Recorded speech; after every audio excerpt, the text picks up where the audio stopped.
The tools needed for this repair are an electric drill or screwdriver used to screw the flange into the subflooring, and a wire brush used to clean the old flange of any rust.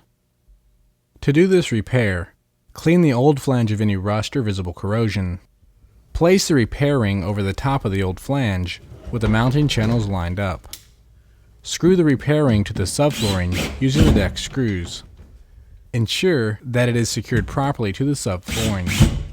Once this is done, the wax ring can be placed and the toilet can be remounted.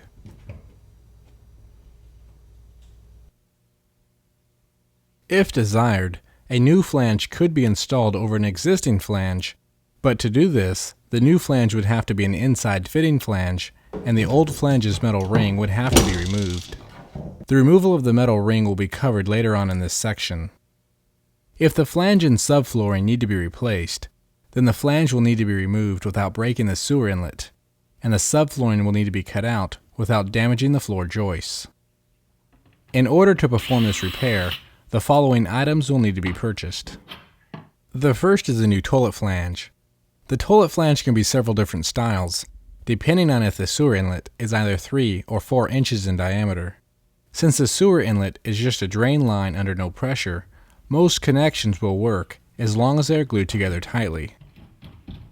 The rest of the items needed to make this repair are a small container of ABS glue to glue the flange and sewer inlet together, a piece of 3/4 inch plywood large enough to replace the damaged subflooring, an 8-foot 2x4 used to reinforce the subflooring, some 1 1/2 inch deck screws, a wax ring, and toilet mounting bolts. The tools needed for this repair are a circular saw, an electric drill, a hammer, a screwdriver, a mini hacksaw, a carpenter's square straight edge, and a tape measure. The flange, or parts of the flange, will need to be removed from the sewer inlet.